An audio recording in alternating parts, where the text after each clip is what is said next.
Gengs, selamat datang di Anime Story, konten storytelling animasi. Aku Sky, host tongkrongan YouTube kamu. Kalian semua pasti udah tahu, film Demon Slayer, Infinity Castle bakal tayang di Indonesia tanggal 15 Agustus, tinggal berapa hari lagi gengs. Tapi tunggu dulu, selain teaser yang apik, banyak misteri yang bikin kita ngeh. Emang apa yang sebenarnya akan terjadi di Infinity Castle? Apa rahasia di balik film ini? Malam ini kita kumpas tuntas misteri itu. Jadi, pantengin terus sampai beres. Tapi, subscribe dulu gengs biar well.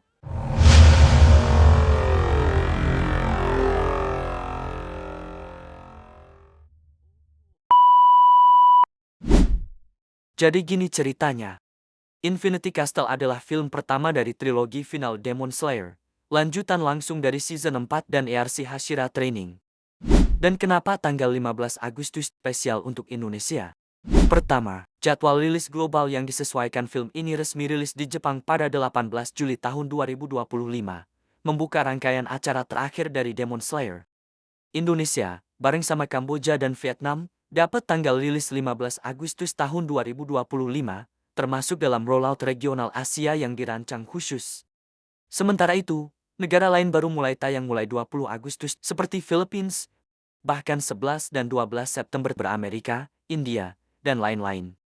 Jadi, Indonesia termasuk negara yang masuk rombongan awal rilis internasional, meski nggak paling awal, tapi terdepan di ASEAN. Kedua, hype tiket dan ancaman scalper antusiasme fans Indonesia itu nyata, bioskop siap sedia, tapi banyak scalpers yang jual tiket di harga 2 hingga 3 kali lipat normal lewat platform seperti Twitter, Reddit, dan situs ketiga. Ini bikin aku mikir, udah bukan cuma film, tapi udah kayak event nasional yang bikin antrian membludak. Jadi udah kebayang kenapa lokasinya harus diatur. Ketiga, strategi peluncuran regional pemutaran awal 15 Agustus ini juga strategis buat mempertahankan buzz global pasca Jepang, dan sebelum masuk ke Amerika atau pasar lainnya.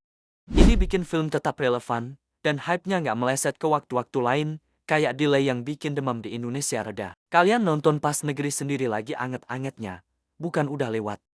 Jadi begitulah gengs, tanggal 15 nanti bukan cuma tanggal biasa. Ini simbol kalau Indonesia bakal jadi tempat seru dan ramai buat nonton final battle Demon Slayer secara apik. Jangan lupa siapin tiket resmi dan ajak teman, sahabat, pacar, selingkuhan dan keluarga kalian di bioskop-bioskop kesayangan Anda kalau kata iklan mah. Oke, jadi gini ceritanya. Kita mulai di momen yang bikin bulu kuduk merinding. Kibutsuji Muzan, bos besarnya para iblis, akhirnya nongol ke markas keluarga Ubuyashiki, pemimpin tertinggi Demon Slayer Corps. Ubuyashiki yang udah sakit-sakitan itu ternyata udah nyiapin ultimate trap. Dia sengaja biarin Muzan datang, tapi langsung, boom, markasnya meledak. Tujuannya bukan buat bunuh Muzan karena dia tahu itu susah banget, tapi buat bikin Muzan terluka parah dan terjebak. Nah, di momen itulah semua Hashira, Tanjiro, dan para pendekar korps mulai nyerbu. Mereka siap habis-habisan. Tapi, Muzan punya trik licik. Dia panggil Nakima, iblis pemilik Infinity Castle.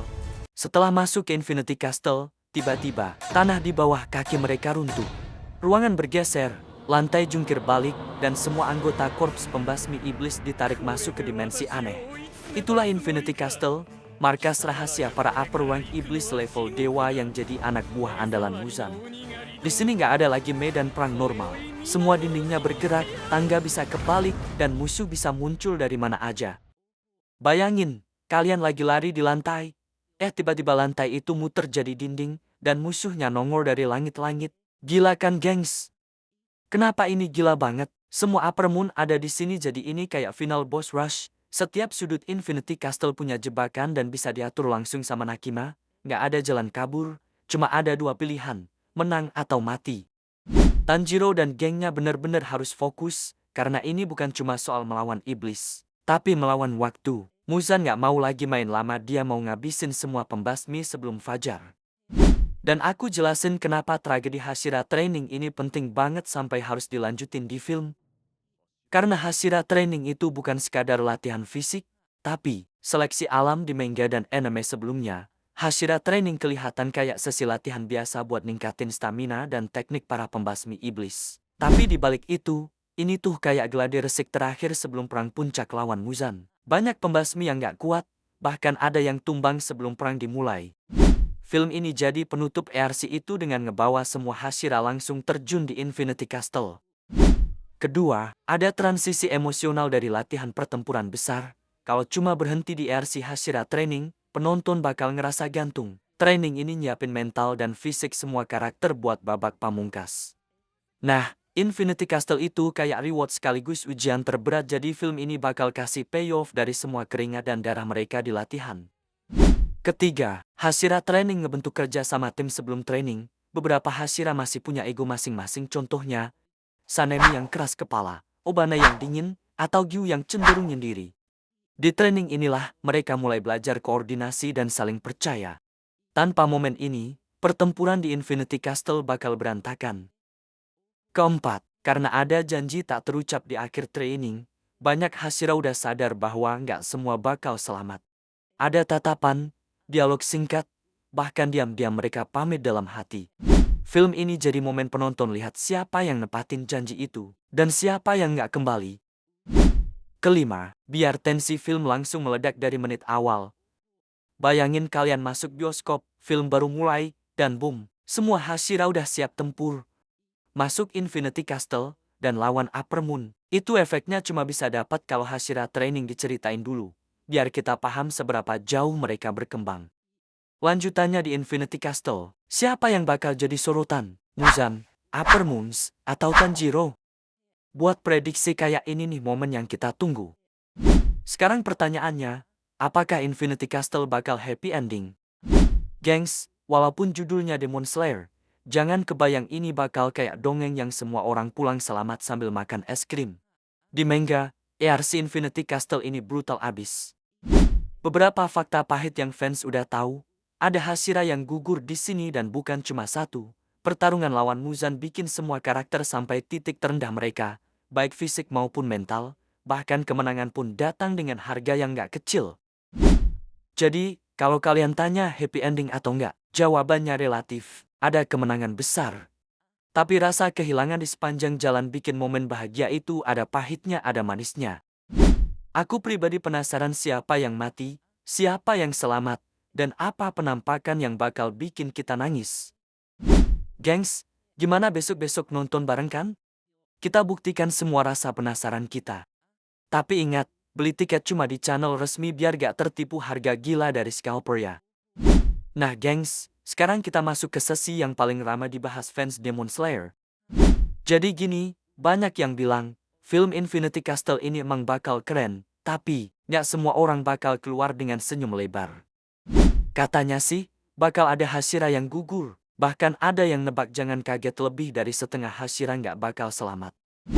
Terus ada teori gila yang aku baca di forum luar negeri. Katanya Tanjiro bakal berubah. Bukan jadi lebih kuat doang, tapi ada twist gede yang ngehubungin dia sama Muzan. Wah, kalau ini bener, fix bioskop bakal hening sejenak pas adegan itu. Ada juga prediksi kalau dua film setelah Infinity Castle bakal nyampe ke ending, lengkap sama time skip yang nunjukin anak cucu para karakter.